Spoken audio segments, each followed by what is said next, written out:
Gणेशाय Namaha.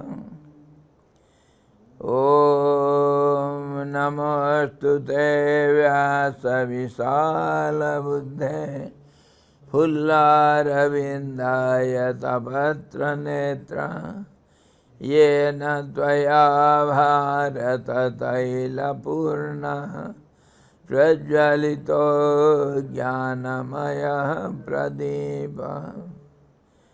Om Guru Brahma Guru Vishnu Guru Devo Maheshwara Guru Sakshat Param Brahma Tasmai Shri Gurave Namah. Dhyanamoolam Gurur Murti Pujamoolam Gurur Padam Mantramoolam Gurur Vakyam Mokshamoolam Guru Kripa. Om Krishnaya Vasudevaya Devaki Nandanaya Cha Nanda Gopakumaraya Govindaya Namo Namah. Mukam karoti vachalam Pangum langhayate girim Yat kripa tamaham bande Paramananda Madhava.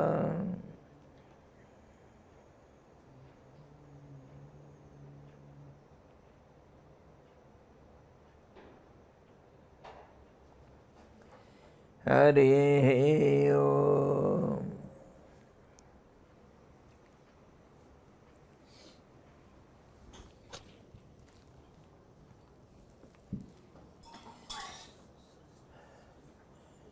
We are discussing Srimad Bhagavad Gita, and we have completed the 6th chapter last time,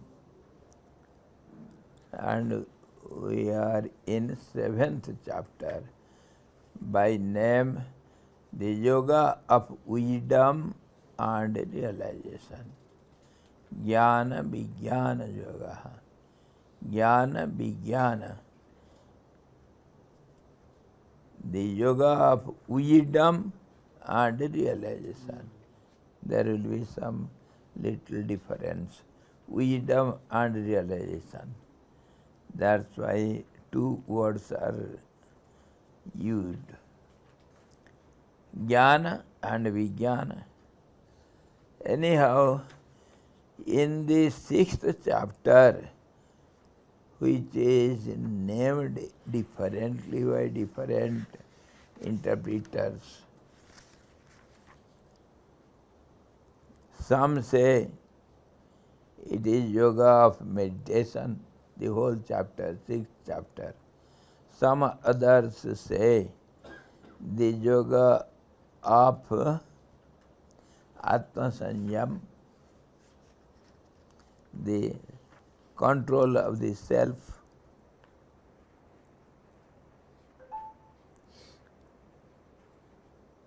Atma-Sanyam Yoga. And some other also say it is a Adhyatma Yoga. Everything is on the absolute truth. So differently it is named, and in the whole chapter we saw all the names are appropriate according to everybody's angle of vision. So anyhow, everything means the same thing. Somehow or other, by continuous struggle, continuous, repeated habits, habitually, repeatedly, without being tired, if one goes on practicing, withdrawing the mind from the sense objects, controlling the senses, and contemplating every moment, what does he think, what does he speak, what does he do. They must coincide with each other, and then they will be easily controlled, and they will be stopped from contact with the objects. Senses will be stopped to contacting with the objects, and withdrawal of the mind every moment, because mind slips away, and concentrating it on the central point. Central point is, of course, the absolute steadiness, and by continuous practice and having dispassion towards all the sense objects, and having controlling the attachment with sense objects, all these one should have success, and success is not so easy a job which can be attained just by twinkling of an eye.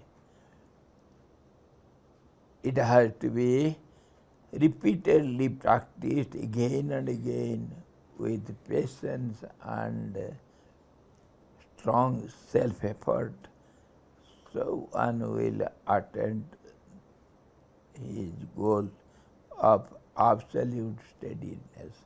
That is called the knowledge, self-knowledge, and that is named differently. Some say realization of the truth, some say it is liberation from the bondage of the body or the attachment with the sense objects, etc., etc. Anyhow, somehow or other, one who attains this absolute goal of the life, he is the superior most, and he is very dear to the absolute truth. Means if he is personified, then we may call him Lord Vishnu or Lord Shiva or say Brahma, or incarnation-wise Lord Rama or Krishna, whosoever may be.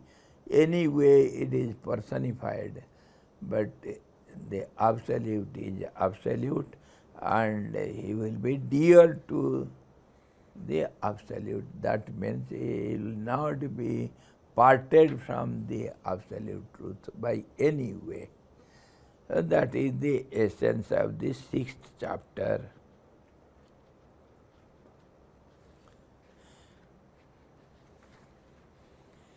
In the 7th chapter, we shall see Lord Krishna says, Maya sakta manaha partha yogam yunjan madasraya asansayam samagramam yatha jnasasi tatsrunu. Now, in the end of the 6th chapter, Lord said, such a person is superior most to any other seekers who has attained me, the Absolute. Now, how he knows me, how he understands me, how he realizes me, that state Lord Krishna is going to explain to Arjuna. Such a person who is always attached to me and who has surrendered everything to me and practicing yoga, and whose support is I alone. He has no other support. जिसी का कोई नहीं इसी जग में, उसका आनंद कन्हैया तू. One who has no support in this world, that means I has got no mind. No mind. Only I stands. And that I also is surrendered to the highest I.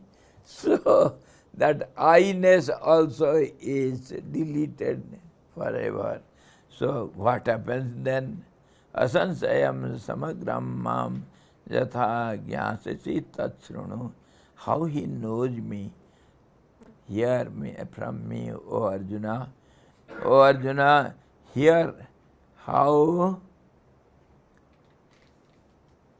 you shall without doubt know me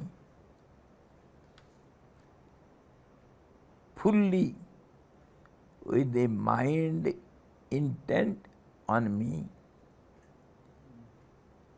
practicing yoga and taking refuge in me, fully 100% taking refuge in me.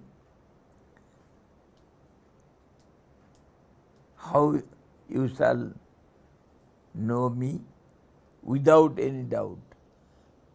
Doubt comes when there is two. If there is no two, there is no doubt.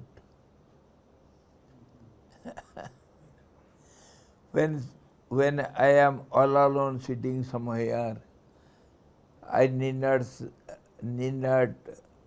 say myself that I am so and so, I am sitting here, I am like this or like that. There is no need. But the moment the other is there, two are there, then starts comparison. Yes, I have come from my home and sat here for seclusion. All explanation has to be given. So, if one is there, there is no doubt. When two are there, then there is comparison, relativity, connectivity, and relationship, and comparison, etc., everything. And then doubt comes, and decision comes, everything happens. In this way, if one has surrendered to the Absolute completely 100% and lost his ego in the Absolute, so how he will feel, how he will realize it. O Arjuna, hear how you shall without doubt know me fully, with the mind intent on me, practicing yoga and taking refuge in me. He who wishes to attain some result or reward performs the ritual known as Agnihotra or does charity and sings wells, builds hospitals, resting place, etc., acquiring merits so that he will achieve some merits, and as a result he will go to enjoy in 5-star hotel, that is heaven. So And after that again he has to come to the cycle of going and coming again and again. In this way, one who wishes to attain some result, or some rewards, some fruits of his efforts, he will do all these selfless services. So what do you think? With the sakama bhavana, with an inner profit motive, I will gain something and attain them. But the yogi, on the contrary, practices yoga with a steadfast mind and takes refuge in the Lord alone, with the mind fully fixed on Him, on His lofty attributes such as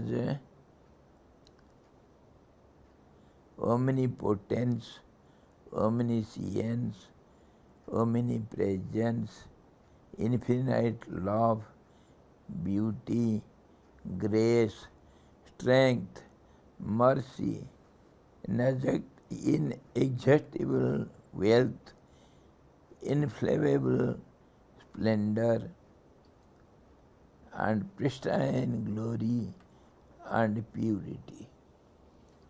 Now we are discussing two types of people. One is selfish, other is selfless. Who is selfless? Of course, selfish we know. When I will be there, then mine will be there. So I want to protect mine. I will protect the mine. Naturally, it is named as selfishness. And if there is no mine, I does everything for whose sake? Not for my sake, but for I's sake. Even then, of course, literally or in common parlance, we understand he is selfless. But you know the reality.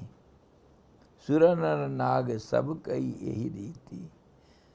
Swarath lagi kari sab preeti. There is none here on this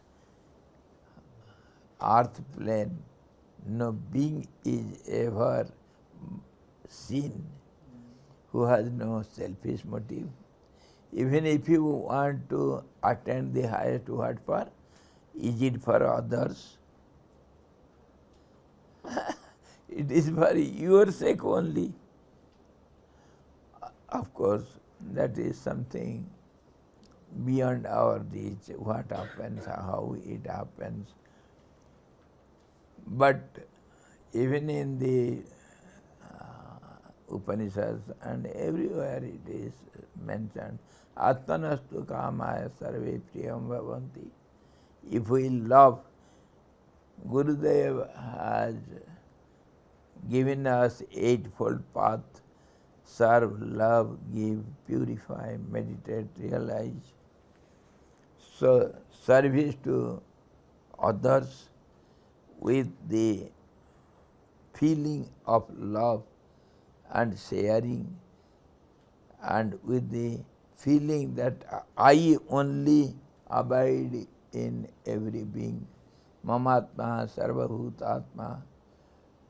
In this way, I and my, if I do something to others, I love others, I serve others, I share whatever I have with others selflessly. That selflessness has got inner selfishness. Inner selfish, because I enjoy it. Why do I feed the children? Because I enjoy their joy. Is it not some higher selfishness, or inner selfishness, or hidden selfishness? I serve others to enjoy myself. I have no other motive behind it, but I enjoy it. Is it not selfishness? I share with others, I love others, I serve others, as feeling as myself in every being. So I is always there. When I is there, how can you say it is selflessness?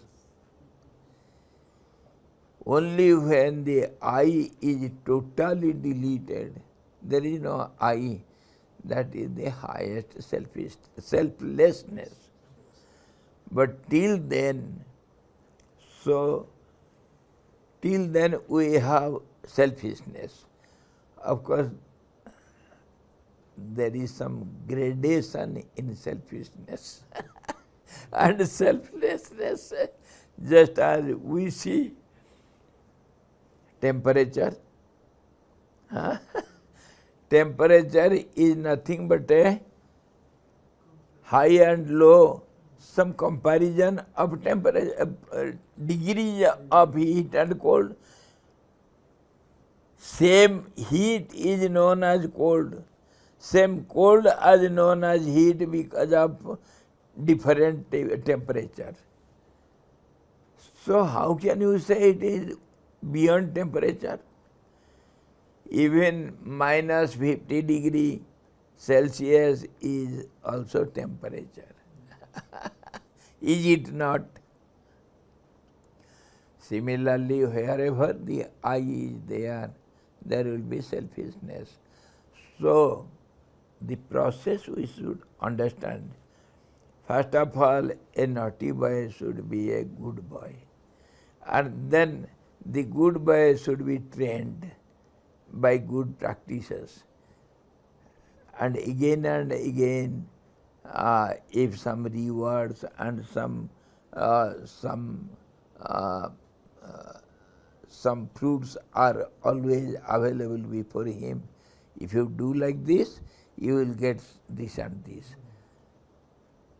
Follow ichha, you will be rewarded. If you will do good things, you will be rewarded. If you work hard, you will get first division. You will be first in the university, highest rank. So is there no selfishness in it? I will be. I is there. And that ego is never deleted.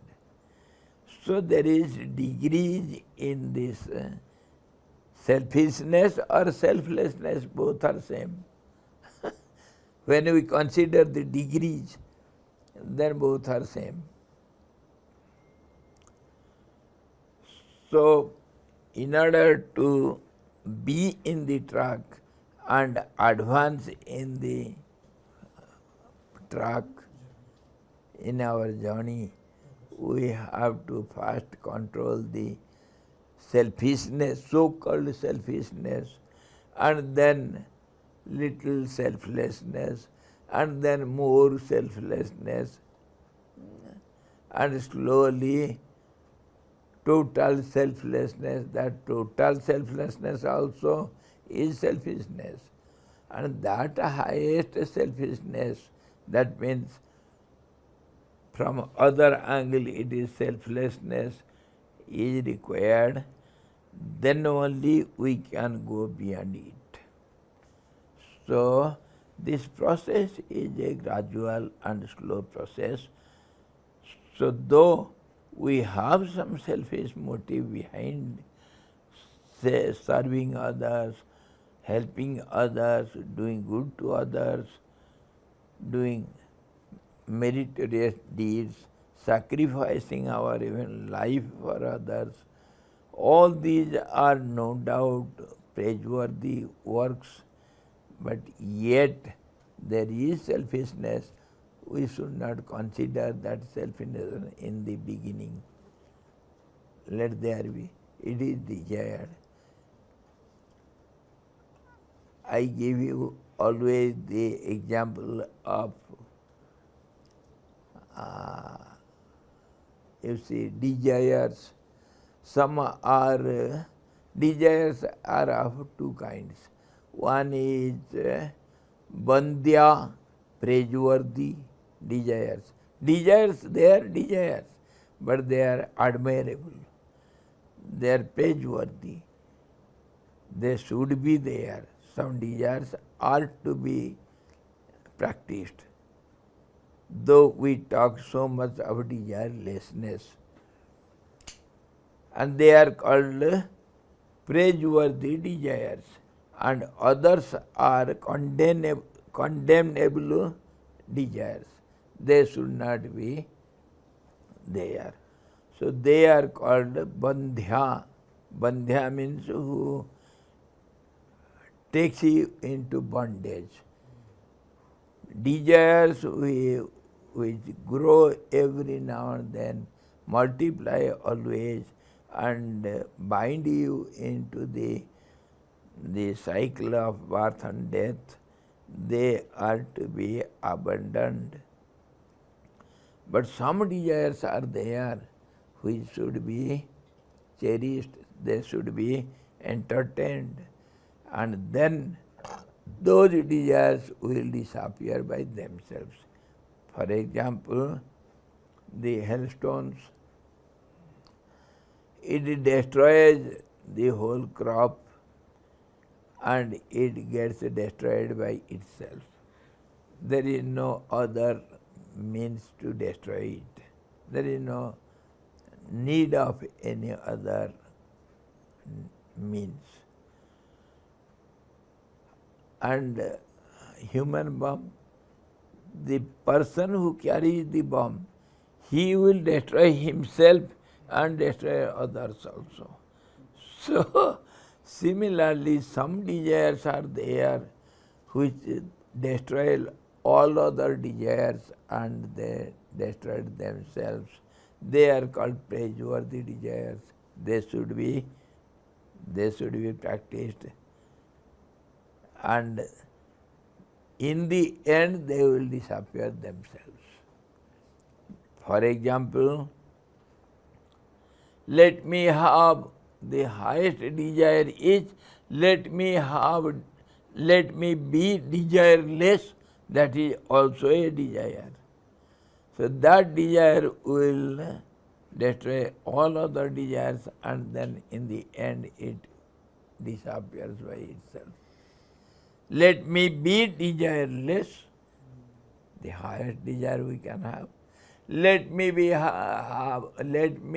have God realization.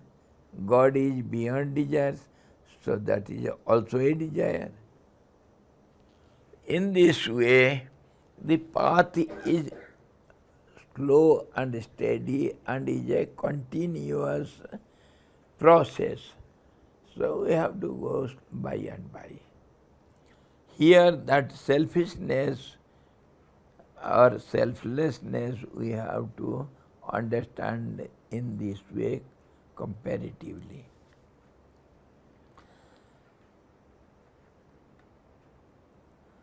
Our surrender also, it is not all of a surrender, all of a sudden. Surrender also, our practice also, everything is a slow and steady. Of course, everything is not steady, but it should be steady. Slow but steady. Yoga is a steadfast mind, and yoga with a steadfast mind and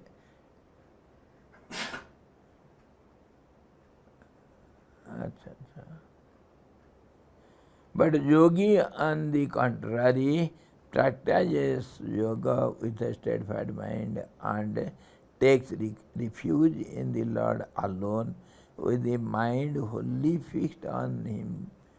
In the end, on His lofty attributes such as omnipotence, omniscience, omnipresence, infinite love, love and infinite love. Why should he love others?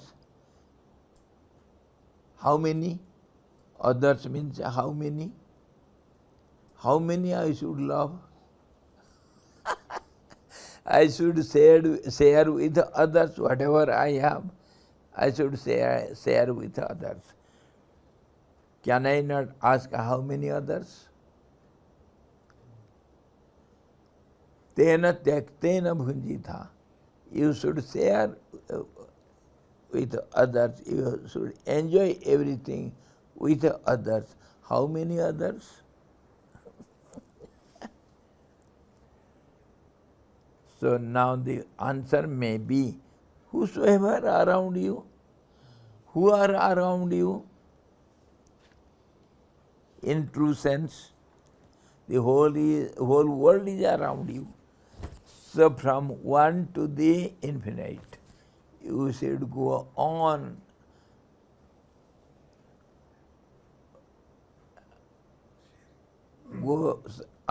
expanding ourselves. That is the way of asti asti. Yes, yes. And the other way is no, no. Negation. This is not, this is not, this is not. And in the end, negation also is not there.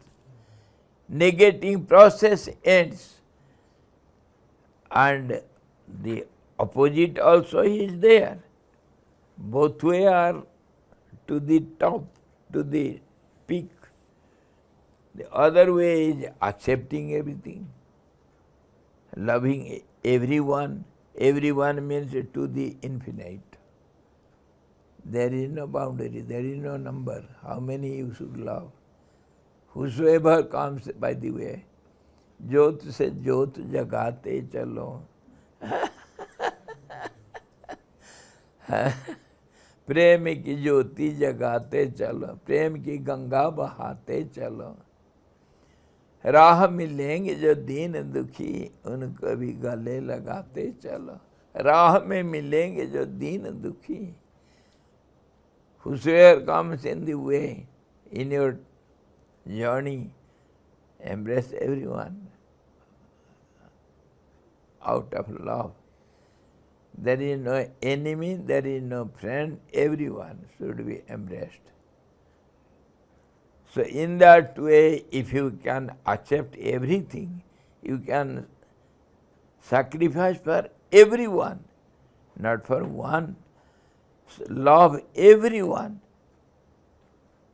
till the infinite.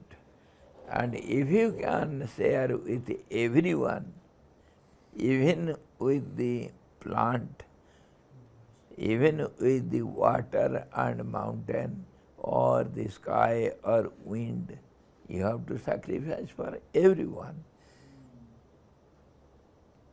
That is how one becomes sarva bhuta hite rataha vasudhaiva kutumbakam. Samahatma sudurlava is rare to be found. Such a person is very rare to be found. So till the end we have to go on. There is no numbering how many are, how many not.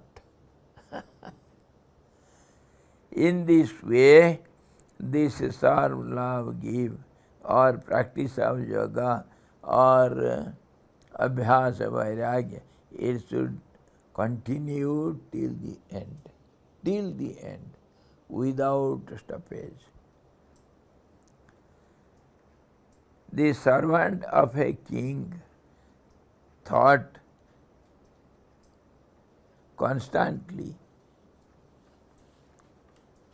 The servant of a king Though he constantly serves the king, has not got his mind fixed on him. The mind is ever fixed on his wife and children.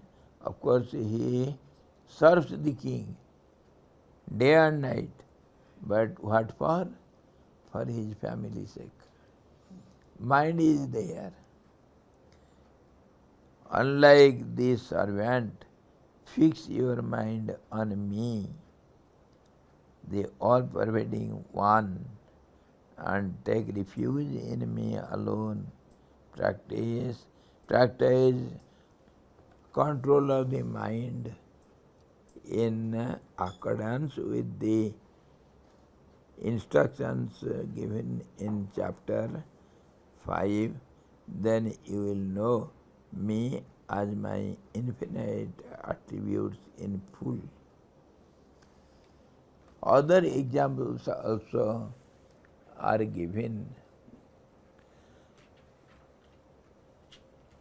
The cow who has a calf in the cow shed goes to graze in the jungles far away from the cow shed. Of course, the cow will be grazing grass or doing something, mixing with other cows and doing everything. But her mind always with the calf.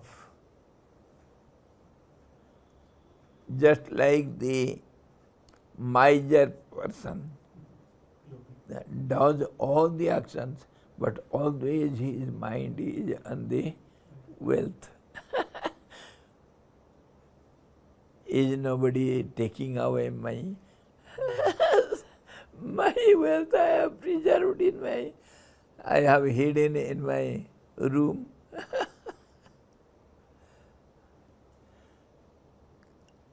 Tulsidas gives beautiful examples. कामी को नारी प्यारी Jimmy, लोभी को Jimmy दाम. ऐसे ही 2-3 example, बड़े सुंदर एग्जाम्पल दिए हैं. Beautiful examples he has given.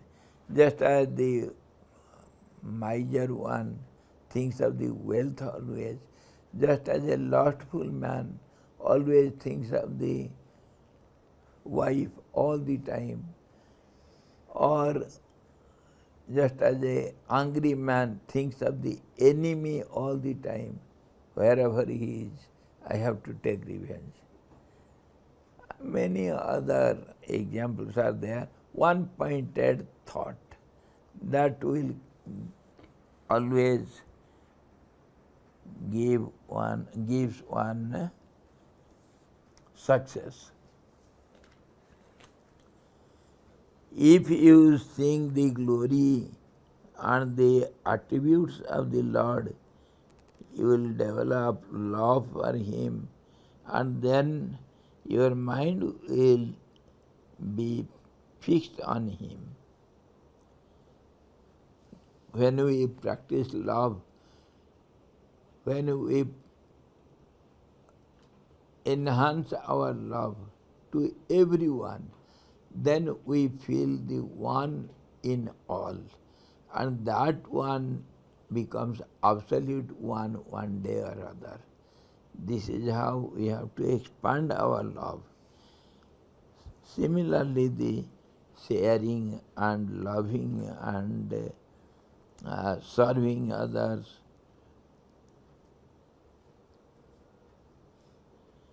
If you sing the glory and attributes of the Lord, you will develop love for Him, and then your mind will be fixed on Him. Intense love for the Lord is real devotion. You must get full knowledge of the self without any doubt.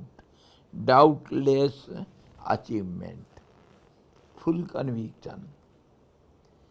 And sometimes Gurudev gives the example how a sincere seeker should feel for God. How just as a fish out of water. how restless it feels. And Swami Chidanji also gives a beautiful example. Just as you think of your body all the time, if you can think of Lord in this way all the time, then your work is done. You have done everything. Just as we think of the body, however, in whatever condition we may be, the body sense never goes.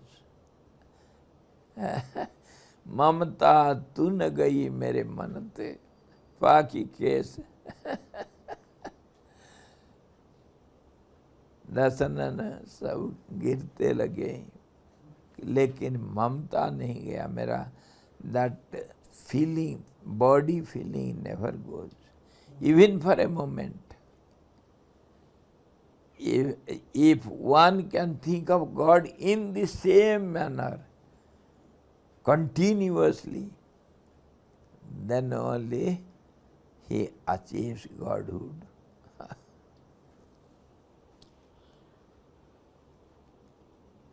You must get full knowledge of the self without any doubt. He who has taken refuge in the Lord and he who is trying to fix or has fixed his mind on the Lord cannot bear the separation from the Lord even for a second. कोई कहता है कि भगवान आते नहीं. Some say God never comes to me.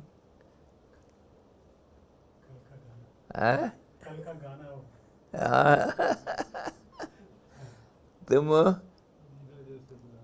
किसकी माफी? मीरा जैसे बुलाते नहीं और द्रौपदी जैसे बुलाते नहीं. कोई कहते हैं कि भगवान खाते नहीं. सम से लॉर्ड नेवर ईट्स. सबरी के तरह तुम खिलाते नहीं. So that one-pointedness should be there.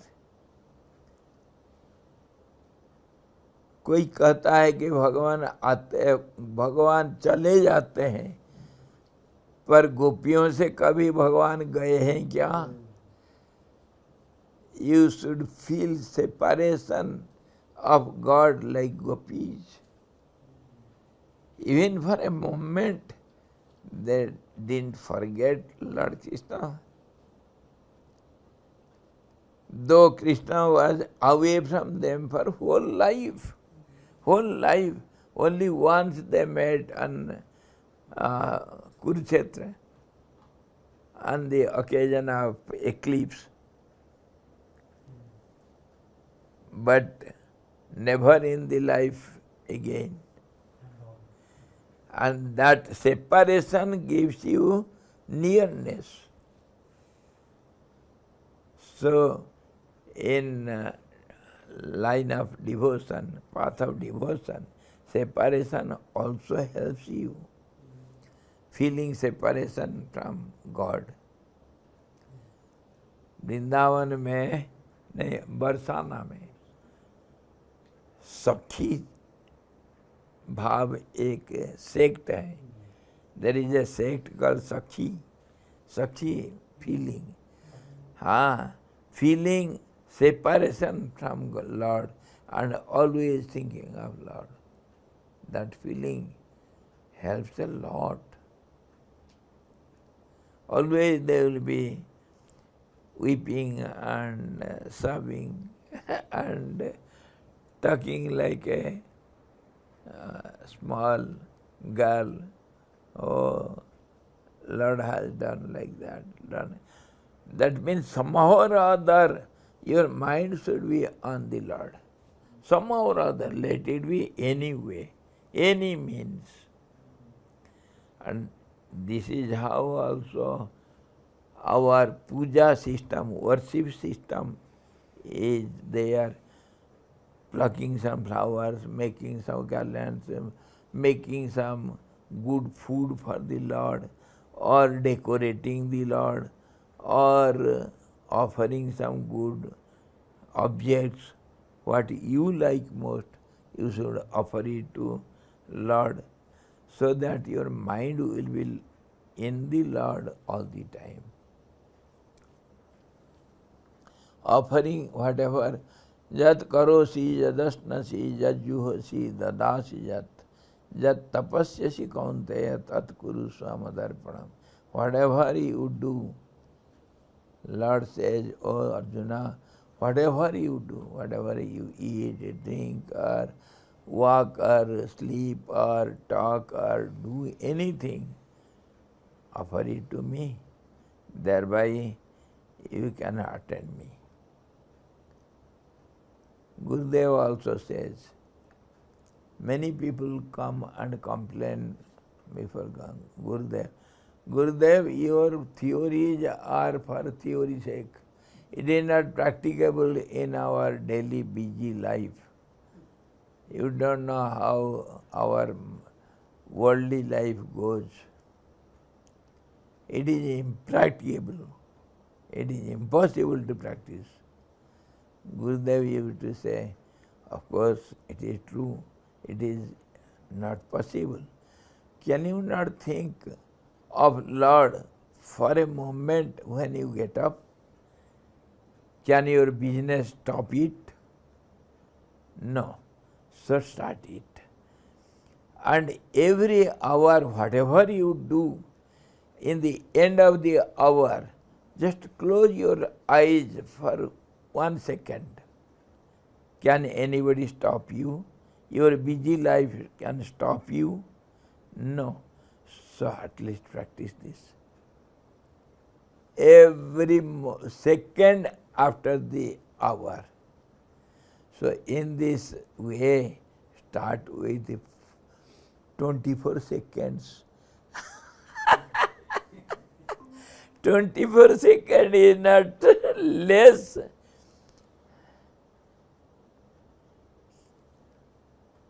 They say, just smarana matrana. If you think of him for once, it is enough. Enough. Start now. Now is the time. We just complain. Complaining is our lifestyle. No, it is not possible. I have so much work. And there is duties. I have so many duties for my children, for my family, for my parents, for my kith and kins. How can I offer so much time to God? Yes, you have so many duties, but don't forget we have discussed already what is the highest duty. When you please the head of the family, the whole family is pleased. When you have relationship with the director of the supermarket, everything in the supermarket belongs to you. When you have friendship with the king, the whole kingdom is in your clutches. So all the duties are satisfied by satisfying doing the highest duty. In this way, one should be clever enough, one should be always try to remember God at any cost, all the 21st. Ahoratran sandadhami. Day and night. Day and night. Then only you can achieve the highest. That is what he says. Lord Krishna explains in the first sloka itself how one feels. He feels like when he achieves the highest, being separated from there for a moment from absolute. He feels like a fish out of water. He feels like the prana is going out of the body. He feels like body is burning in the fire. In this way, one should feel like the absolute, and he feels one who comes to me, he cannot be separated from me even for a moment. That is his feeling.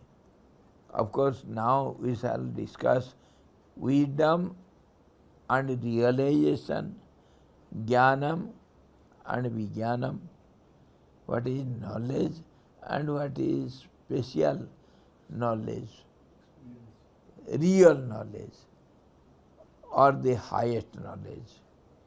Knowledge and highest knowledge, that difference we shall see by and by in this chapter, and tomorrow we shall see further. Jnanam teham savijnanam idam bhaksham bhakshami asesata jajñātva neha bhuyo anyat jnātavyam avasishyate. I shall tell you, Arjuna, clearly, doubtlessly, what is knowledge and what is thorough knowledge, by which you will not have any doubt any further. Tomorrow we shall see. Hari Om Purnamadaha Purnamidam Purnada Purnamudachyate Purnasya Purnamadaya Purnamevavasisate. Om Shanti Shanti Shanti. Sadguru Bhagavan ki jai. Sachidananda Bhagavan ki jai. Gita Mata ki jai. Krishna Bhagavan ki jai. Hari Om.